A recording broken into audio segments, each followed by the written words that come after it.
안녕하세요. 최승윤 작가입니다. 오늘은 전기차 시대가 오지 않을 가능성에 대해서 한번 이야기를 해보도록 하겠습니다.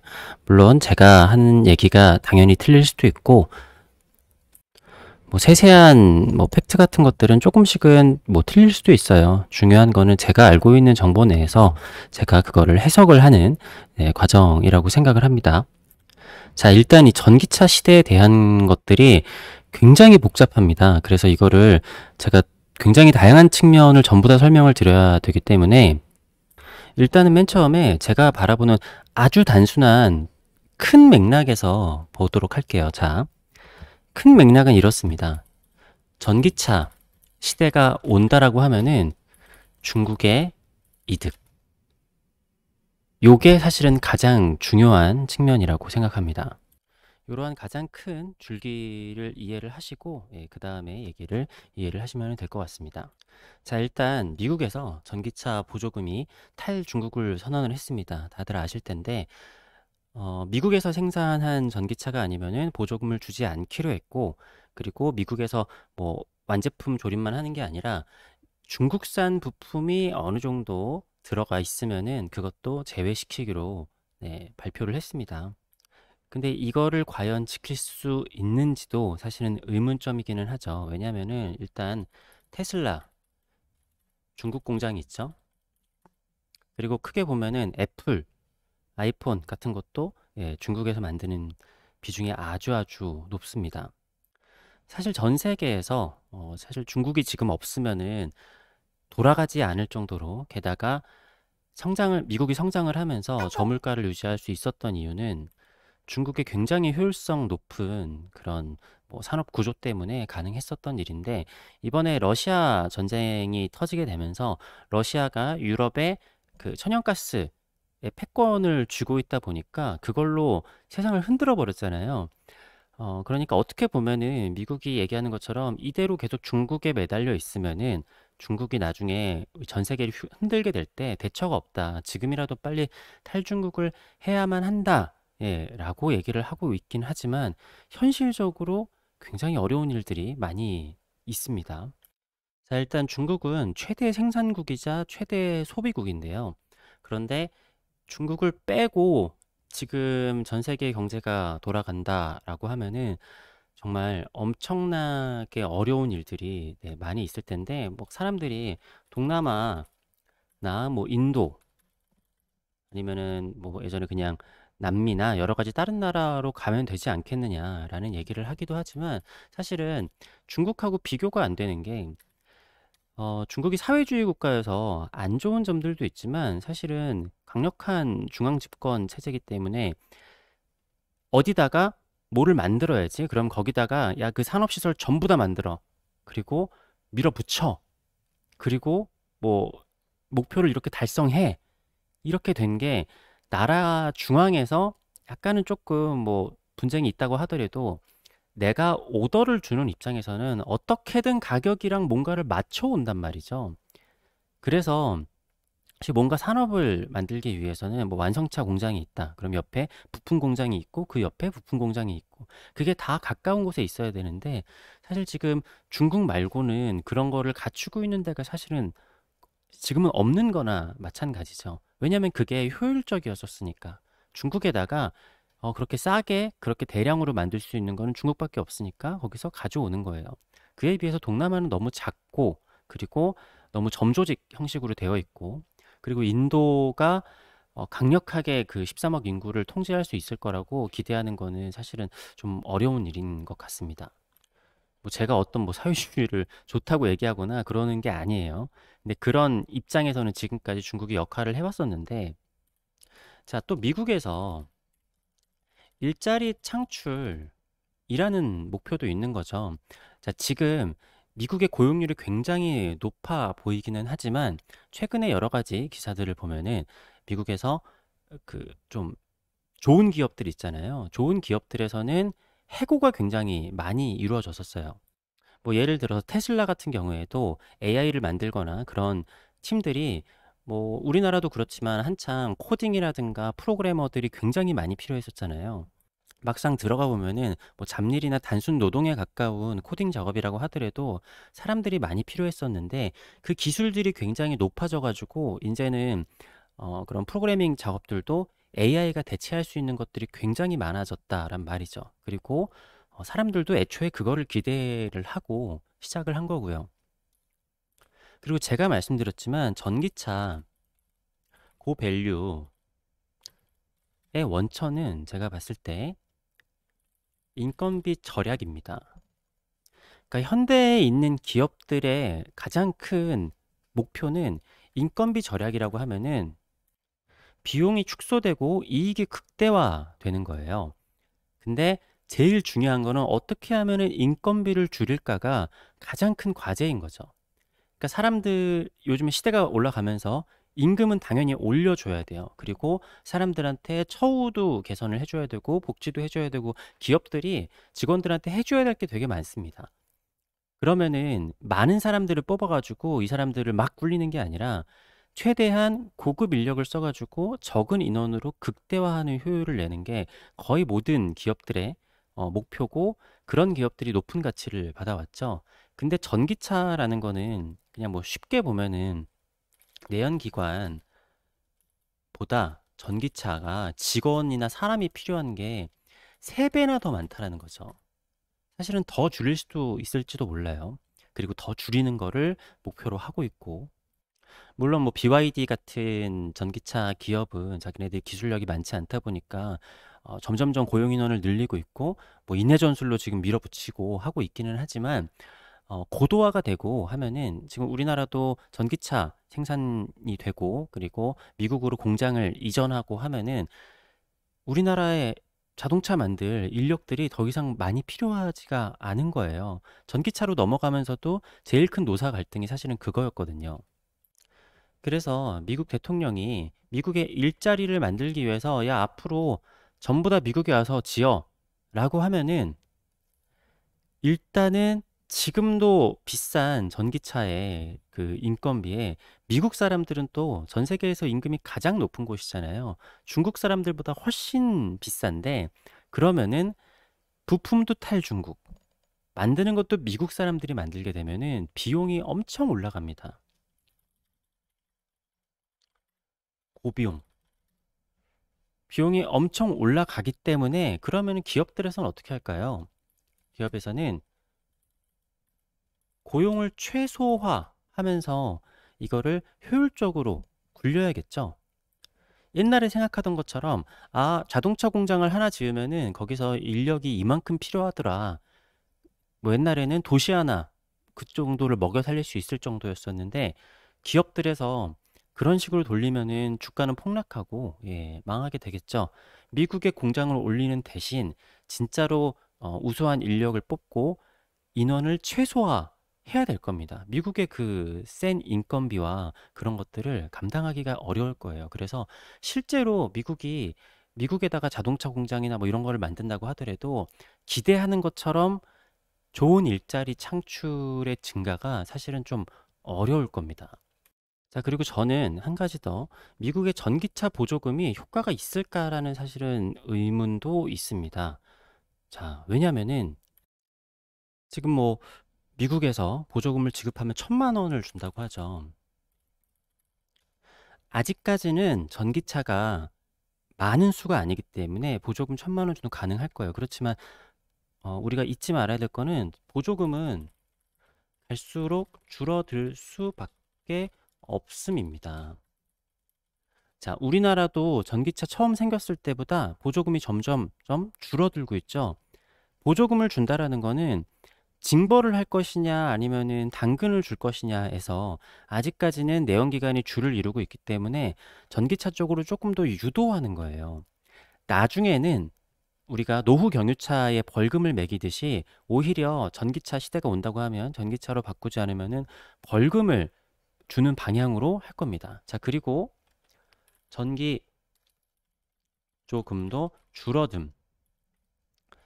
지금도 그렇죠. 전기차 처음 샀었을 때는 전기 값을 엄청 싸게 해줬어요. 그래가지고 거의 유지비가 안 든다라고 했는데 지금은 전기차의 전기 요금이 점점 현실화되고 있어서 예를 들어서 내가 그냥 내연기관차를 탔으면은 10만 원을 냈었던 유류비가 전기로 하게 되면 옛날에 뭐 만 원이면 됐고 2, 3만 원이면 됐었는데 요즘은 좀 대형이고 그런 것들도 많이 나오기 때문에 한 절반 정도 10만 원인데 5만 원 정도 들 거고 나중에는 사실 전기값이 더 올라갈 수도 있어요.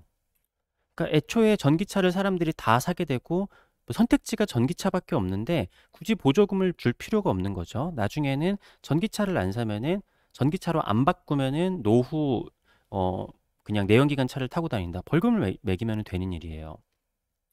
자, 1년에 자동차 판매 대수가 많을 때는 한 2천만 대도 되고 뭐 보통 1,500만 대라고 해보겠습니다. 지금은 제가 알고 있기로 뭐 1년에 전기차가 판매가 되는 건 100만 대? 뭐 그게 안 되는 걸로 알고 있는데 이게 너무 큰 단위라서 잘 보이지도 않는데 100조 원입니다. 100조 원. 100조 원을 그러니까 나중에 뭐 전체 차에서 70%를 전기차로 판다 그러면은 100조 원 되는 돈을 풀려면은 이건 그냥 세수만으로는 불가능하고 다시 양적 완화를 하고 돈을 찍어내야 되는데 그러면은 지금 겪고 있는 엄청난 인플레이션이 다시 오게 되겠죠. 그러니까 이 정도로 보조금을 뿌릴 수는 없어요. 그러니까 우리나라도 지금 옛날에는 막 2천만 원까지 줬다가 지금 1천만 원 막 점점점 줄어들고 있잖아요. 보조금은 갈수록 줄어들 수밖에 없는 게 사실은 뭐 거의 기정사실화입니다. 그러면은 이게 1천만 원 정도인데 사람들이 이게 뭐 몇백만 원 수준으로 떨어진다라고 하면은 과연 그게 그렇게 탈중국에 대한 강제성이 있을 수가 있는가라는 의문이 드는 겁니다. 자, 그리고 유럽 한국 기업의 반대들이 굉장히 많습니다. 자, 지금 가장 많은 사람들이 쓰는 배터리가 CATL이죠. CATL이랑 그리고 LG, 뭐 SK, 뭐 이 정도입니다. 아니면 뭐 BYD. 이런데 자, 중국 기업, 한국 기업 이 정도인데 우리나라 기업들도 어디서 원료를 많이 가져오냐? 바로 중국에서 많이 가져옵니다. 제조, 제조 및 재료, 중국산이 많은. 네, 엄청 그 비중이 큽니다. 그러면은 사람들이 또 그런 얘기를 하죠. 뭐 많이 매장되어 있는 호주라든가 남미, 아프리카 뭐 이런 데서 가져오면 되지 않냐라고 생각할 수 있겠지만 자, 요 기사를 좀 읽어보겠습니다. 1990년대까지만 해도 리튬의 생산 선도 국가는 전 세계 매장량의 20%를 보유한 미국이었는데 근데 리튬이라는 게 근데 채산성이 굉장히 낮고 정제 과정에서 환경 오염 논란이 일면서 지금은 주도권이 중국으로 완전히 넘어갔다. 입니다. 그러니까 리튬을 만드는 데 있어서 그러니까 저는 사실 전기차라는 게 친환경인지도 사실은 굉장히 의문이에요. 리튬을 만들고 다시 또 폐배터리가 만들어지고 이런 과정에서 환경 오염이 굉장히 심각하다라는 겁니다. 그런데 왜 중국이 이걸 주도권을 넘어갔냐? 중국에서는 이 환경 오염을 무시하고 그냥 하거든요. 왜냐하면 제가 봤을 때 중국은 전기차에 사활을 걸었어요. 전기차 시장만 되면은 음, 중국이 전 세계 자동차 시장에 패권을 쥐고 흔들 가능성이 너무나 큽니다. 네. 자, 그리고 자 보면은 현재 세계 리튬 가공과 정제 공정의 절반 이상을 중국이 점유를 하고 있습니다. 리튬 국제 가격도 위안으로 표기가 될 정도고 전체 생산량의 미국 비중은 1%에 불과할 뿐만 아니라 제일 중요한 건 뭐냐면요. 중국이 리튬 공급망도 장악을 했는데 이게 뭐냐면은 우리가 아까 얘기했었던 여러 나라들 있죠.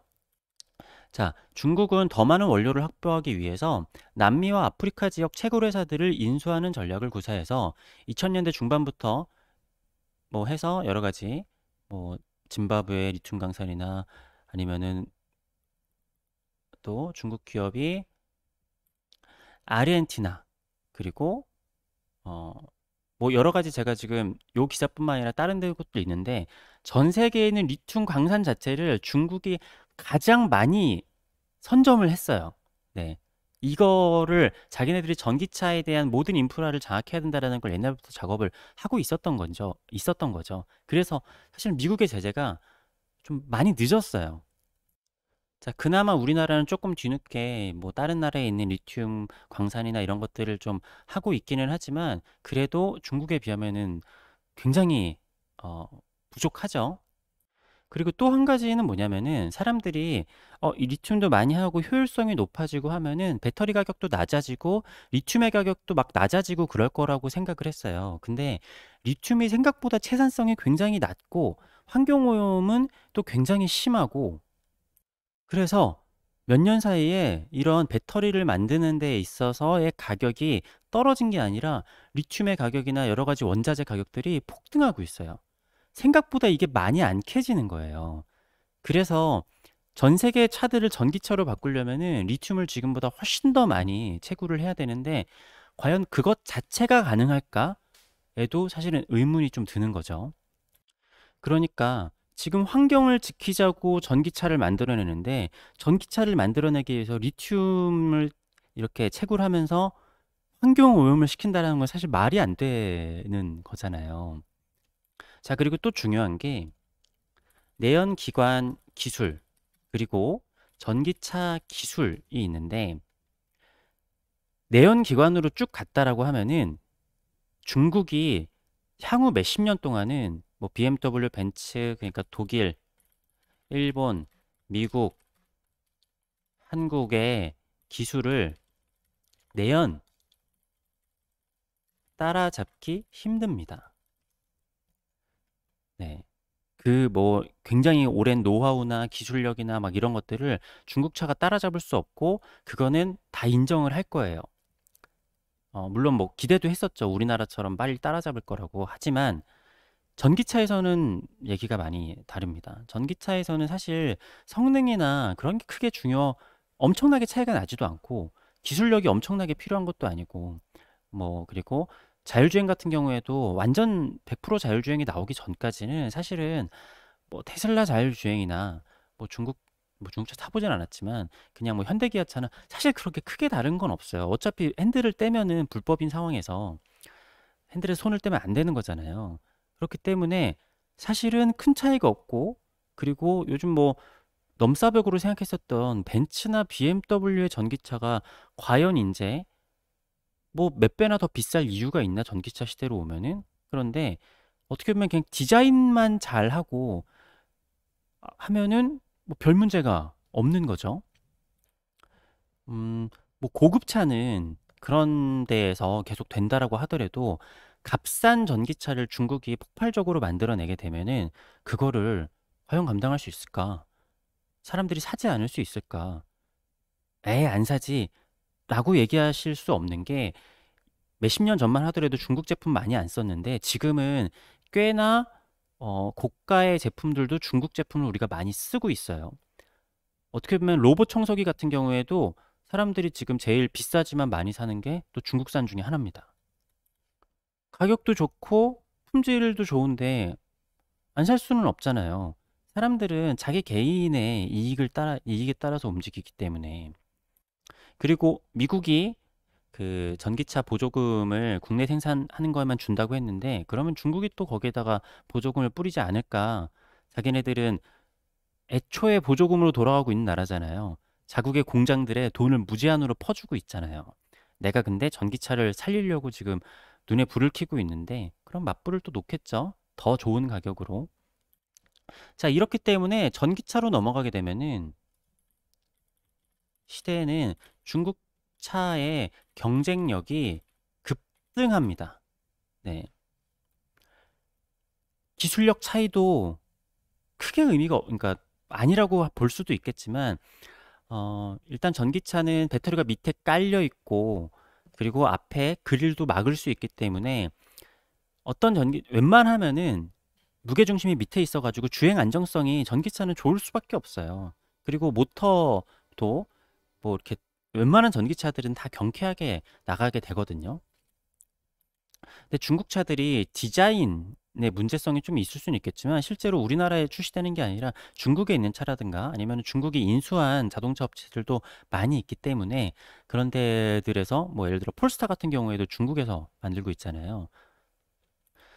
어찌됐건 성능 자체에서는 이제 큰 의미가 없어지기 때문에 전기차가 되면은 무조건 중국이 좋다. 자, 그리고 독일 차라든가 유럽 자동차들도 이거 보면은 중국 CATL은 독일 BMW와 지속 가능한 소재 확보에 협력한다. 어, 유럽 차들도 이미 CATL 중국의 배터리가 들어가 있는 차들이 많이 있어요. 그래가지고 유럽도 지금 중국의 그런 이렇게 뭐냐 배터리 이번에 아무튼 탈중국하는 그거에 반발이 있죠. 예. 중국 배터리를 쓰고 지금 사실은 한국이나 중국 배터리들이 다들 중국산 소재들을 많이 쓰고 있는데 사실상 지금 당장으로는 중국산을 안 쓰면은 불가능한 일이고 그리고 미국에서 당장 공장을 만들어 가지고 또 중국이 아닌 곳에서 게다가 여러 나라의 중국이 광산들을 다 많이 사들인 상황에서 그걸 피해 가지고만 뭐를 하고 한다? 게다가 그걸 위해서 만약에 미국 내나 뭐 호주나 여러 가지 협력국들에서 환경 규제를 낮춰서라도 리튬 생산을 높여라라고 한다? 이거는 말이 안 되는 것 같습니다. 바이든의 친환경 정책에서. 그렇기 때문에 다시 한번 얘기하면 정리하자면은 전기차 시대가 오면은 중국이 무조건 유리하다라는 겁니다. 네. 기존에 있었던 뭐 고가 브랜드들과의 브랜드 밸류 자체가 굉장히 빨리 따라잡을 수가 있다라는 거고, 왜냐하면 성능 차이가 별로 없기 때문에. 거기다가 그 배터리에 대한 뭐 여러 가지의 것들을 중국이 이미 많이 가지고 있다. 환경 오염이 되건 말건 우리는 전기차로 세상을 제패하겠다라는 중국의 엄청난 큰 그림이 있기 때문에, 게다가 지금도 전기차를 가장 많이 출고하고 사고 있는 데가 중국이죠. 인프라도 전 세계에서 가장 잘 갖춰져 있다라고 하죠. 그렇기 때문에 사실상은 중국을 정말로 제재를 하겠다라고 하는 거는 전기차를 안 하는 겁니다. 전기차 시대를 그냥 종료를 시켜버리는 거예요. 내연기관으로 가자. 근데 에이 그게 말이 돼라고 생각할 수 있을 텐데, 자 저는 그렇게 생각합니다. 전기차가 친환경인가? 정말로? 배터리를 만들어내고 폐배터리가 생겨나는 게 엄청나게 그 환경 오염을 만들어내는데, 게다가 이 배터리라는 거는 효율이 아주 낮습니다. 무슨 얘기냐면은 여러분들 지하철, 고속철 이런 것들이 전기를 많이 먹을까요? 아니면은 배터리가 있는 전기차가 전기를 많이 먹을까요? 지하철, 고속철, 자 이런 것들은 배터리가 없죠. 없음. 거기다가 그러니까 가벼움. 그렇죠? 거기다가 전기는 전기차를 충전하고 하는데 들어가는 그 전기 손실이 굉장히 많거든요. 그렇기 때문에, 그리고 아주 높은 전력을 바로바로 제공해 줄 수 있어요. 그래가지고 효율이 배터리 해가지고 전기차로 하는 것보다 효율이 제가 알고 있기로는 10배 차이가 난다라고 알고 있어요. 지하철, 고속철 이렇게 그냥 전철 위에다가 옛날에는, 그리고 이렇게 그냥 뭐 조선시대나 아직도 뭐 유럽이나 미국에 그런 거 있죠. 전차가 길을 다니잖아요. 그게 전기 효율이 굉장히 좋아요. 엄청나게. 자, 전기를 저장한다라는 거는 생각보다 굉장히 어렵고 게다가 굉장히 위험한 기술입니다. 그래서 우리가 심야 전기가 좀 싸잖아요. 그럼 생각해 보면은 심야 전기를 그냥 저장해 가지고 낮에 쓰면 되지 않을까라고 생각할 수 있겠지만, 뭐 개인의 가정에선 그게 조금 가능할 수도 있을 거예요. 배터리를 따로 해서 실제로 그렇게 하시는 분들도 있기는 하고, 근데 효율성이 굉장히 떨어지기는 하죠. 그게 굉장히 비싸고 하기 때문에. 근데 전기가 생각보다 저장을 하는 게 굉장히 생각보다 어렵고, 발전소도 한번 돌리면은 밤이라고 쉬어갈 수가 없어요. 멀면 멀수록 그 효율도 굉장히 떨어지고, 최대한 가까이 있는 곳에 그거를 만든 만큼 적당히 쓰는 게 사실은 제일 좋은 거예요. 이거를 저장을 하는 게 생각보다 굉장히 어려운 기술입니다. 그러니까 전기차 배터리가 만들면 만들수록 더 싸지고 효율이 좋아질 거다라고 하는 게 생각처럼 잘 되지가 않죠. 애초에 그러니까 양극에서 음극으로 흐르게 되는데 전자의 이동을 막음이라고 하는 이거를 뭐 제가 지금 길게 얘기하기는 좀 그러니까 어, 자 보겠습니다. 이 빛의 에너지, 전기 에너지라는 거는 빛과 열의 에너지라고 볼 수 있죠. 그리고 이것도 빛의 속도로 흐르게 되는데 쉽게 얘기해서 고온이라는 거는 전자가 불안정, 그냥 쉽게 얘기하면 이렇다라는 겁니다. 저온이라는 거는 상대적으로 전자가 안정적이라는 겁니다. 그렇기 때문에 아주 뜨겁다라는 거는 그런 것들이 불안정성이 되고, 그게 이제 핵분열이라는 거는 훨씬 더 불안정하게 되기 때문에 엄청난 고온이 되게 되는 거예요. 그래서 전기 에너지를 저장한다라는 거는 굉장히 높은 열을 억제해가지고 이렇게 가지고 있는 거란 말이죠. 그렇기 때문에 전기차가 화재가 나면은 전기차 화재가 나면 지금까지는, 그러니까 끌 수 있는 과학적 기술이 없습니다. 전기차가 불이 나면은 지금까지는 그냥 굉장히 오랜 시간 동안 다 탈 때까지 기다릴 수밖에 없어요. 자, 그래서 그게 있죠. 전기차는 해상 운송이 불가능합니다. 얼마 전까지 가능했죠. 근데 저번에 사건이 한 해 터졌었는데 아주 고가의 차들이 탄 배가 오다가 하나가 불이 났어요. 그래서 거기에는 모든 차들을 다 버렸습니다. 그 손실이 어마어마해가지고 이제는 전기차를 해상으로 운송을 하지 않고 뭐 그냥 육상 운송이나 여러 가지 그런 것만 해야 된다라고 들었어요. 뭐 어떻게 되는지 모르겠지만 어쨌든 해상 운송이 불가능? 아무튼 사람들이 되게 싫어하고 어, 위험성이 너무 큰 거예요. 지금까지 우리가 뉴스에서 봤었던 전기차 화재는 다행히 지상이나 야외에서 일어났었지만, 만약에 아파트 주차장에서 전기차 화재가 일어난다? 자, 물론 그건 있어요. 내연기관 차 화재 비율과 전기차 화재 비율이 크게 차이가 나진 않는데 거의 비슷하다, 아니면 오히려 전기차가 화재 비중이 떨어진다라고 할 수 있겠지만, 내연기관차는 불이 끌 수가 있기 때문에 그냥 그 차 한 대가 탄 걸로 끝날 수가 있어요. 근데 전기차가 만약에 아파트 주차장에서 전기차 화재가 일어난다? 게다가 요즘에 대단지 아파트들은 수천 대의 차들이 다 같이 주차장에 있죠.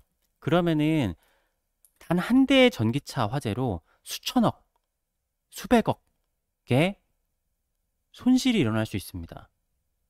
거기다가 아파트 주차장에서 한 5시간 이상 유독성의 물질들이 타고 있는데 그게 아파트로 올라간다. 네. 지하만의 문제가 아니라 지하에서 화재가 나면 아파트까지 올라갈 거 아니에요. 보통 문제가 아닌 거예요. 제가 봤을 땐 지금까지 기적적으로 어, 야외에서만 화재가 나는 거를 봤었는데, 제가 아까 말씀드렸죠. 배로 운송하다가 차가 하나가 불타니까 거기 있는 차들을 다 버릴 수밖에 없었다고. 재산 손해가 엄청난 거죠. 그러니까 제가 들었던 얘기로 배터리라는 게 생각보다 너무 어려운 기술이라서 이거를 그냥 한국에서 만든 거랑 똑같이 해서 유럽에다가 공장을 지으려고 했는데 그게 안 된대요. 이유도 모르겠. 설계도 똑같이 하고 똑같은 거를 했는데도 거기서는 그게 안 된다라는 거예요. 그러니까 이게 사실은 우리가 전기라는 거를 완벽하게 알아가지고 사실 우리가 쓴다라기보다는 이게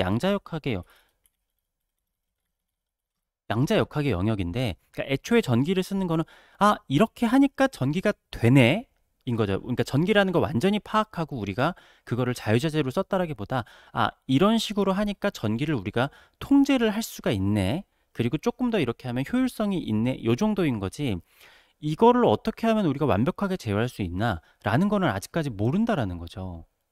그러니까 배터리 화재가 일어나면 아직까지는 어떻게 끌 수 있는지 방법이 아예 없다라는 거예요. 개발은 하고 있다라고 하는데 모르죠.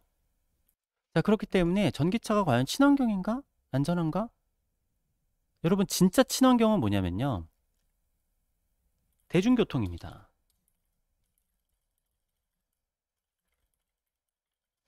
아니면은 굳이 차를 타겠다고 하면 경차입니다.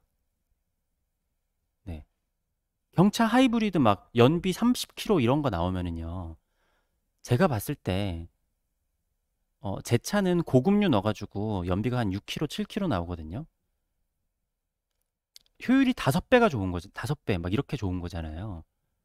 네, 기름값 생각하면은 5배가 아니라 한 6배, 7배 좋을 수도 있는 겁니다.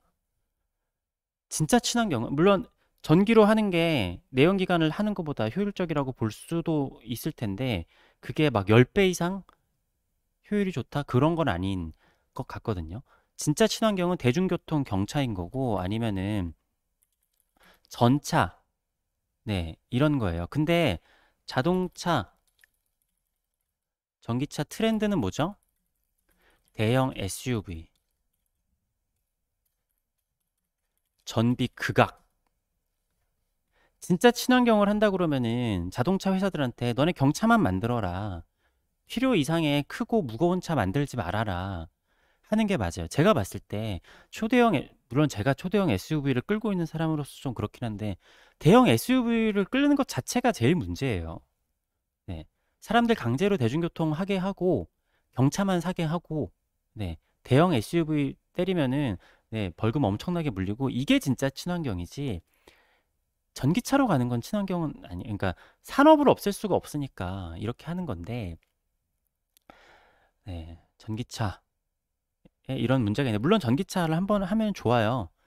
진짜 경쾌하고 소음도 없고, 저도 전기차 한번 몰아보니까 전기차 진짜 오너가 된 다음에 다시 내연기관차로 오긴 힘들겠다 정도로 전기차는 정말 쾌적하고 좋습니다. 하지만 아까 얘기했었던 화재가 났었을 때 아직까지 잡을 방법이 없고, 지하 주차장에서 화재가 난다라고 하면은 정말 대참사가 일어난다. 그렇기 때문에 지금 해상 운송 자체도 받아주지 않는 상황까지 일어났다. 그러니까 애초에 사실 그러니까 미국에 전기차 공장을 만들라는 것도 사실 일리가 있어요. 우리나라에서 만들어서 전부 다 거기다가 갖다 놓기도 좀 쉽지 않은, 예, 일이 있으니까. 그러니까 우리가 비행기 탈 때도 막 배터리 이렇게 어떻게 뭐 이렇게 다 따로 싣고 타고 하면 안 되고 막 그런 게 있잖아요. 그러니까 배터리라는 게 생각보다 되게 위험한 거예요. 전기는 높은 전기를 가지고 있다라는 거는 그만큼 아주 불안정하다라는 거예요. 그거를 강제로 잡아두고 있다라는 거죠. 이게 생각보다 잘 안 되는 거예요. 양자역학의 영역에서 이걸 완벽하게 제어한다라는 게. 그러니까 우리가 반도체 같은 경우에도 뭐 10나노, 7나노, 3나노 막 이렇게 낮추면은 점점 더 될 줄 알았지만, 너무나 작은 나노의 영역으로 들어가다 보니까 그게 제어가 잘 안 돼가지고 3나노, 5나노 이렇게 가니까 수율이 잘 안 나오잖아요. 뭐 그런 것처럼 하여튼 여러 가지 문제가 있어서, 미국도 알겠죠. 전기차가 오게 되면은 중국에 너무나 유리하다. 그리고 중국에 그런 많은 권한을 주어지게 되면은 러시아처럼 그 패권을 쥐고 흔들어서 자기네 맘대로 전쟁을 일으키거나 할 수도 있다. 그렇기 때문에 탈중국을 해야 된다라는 거는 알겠지만, 어, 그렇게 했었을 때 전기차 시대로, 그럼에도 우리끼리 넘어간다라는 거는 제가 봤을 때 굉장히 힘들다. 네. 굉장히 힘들고 비용도 너무나 높아질 것이고, 그러면은 진짜로 중국을 압박할 거라고 하면은 사실 전기차 시대에서 그냥 다시 내연기관 시대로 가고, 어, 아까 얘기했듯이 내연기관보다 전기차로 하면 일자리가 엄청나게 줄어들기 때문에, 제가 다시 얘기하지만 진짜 친환경은 대중교통, 어, 경차, 하이브리드, 하이브리드로 만들어서 작은 차만 타고 다닌다. 경차 하이브리드 라든가 그런 방향으로 가야지 중국을 진짜로 견제할 수가 있지. 전기차 시대로 가면서 중국을 견제한다라는 거는 제가 봤을 때 어, 현실성이 굉장히 떨어진다. 물론 제 말이 틀릴 수도 있고 어떤 측면에서 아니라고 생각할 수도 있겠지만, 시간은 걸리겠지만 가능할 것이다 라고 하는데, 엄청나게 돈을 뿌리기도 엄청나게 뿌려야 될 것이고, 그러면은 지금도 양적 완화를 지금 축소를 해야 되고 긴축을 해야 되는 상황에서 양적 완화를 더 엄청나게 해야 된다. 그 많은 것들을 다시 일으키려면은. 근데 그렇습니다. 물론 제가 하는 한 가지의 입장일 뿐인 겁니다. 네. 여러분들 생각이 다를 수도 있는데, 어쨌든 제 생각을 얘기를 해봤습니다. 긴 영상 봐주셔서 감사합니다.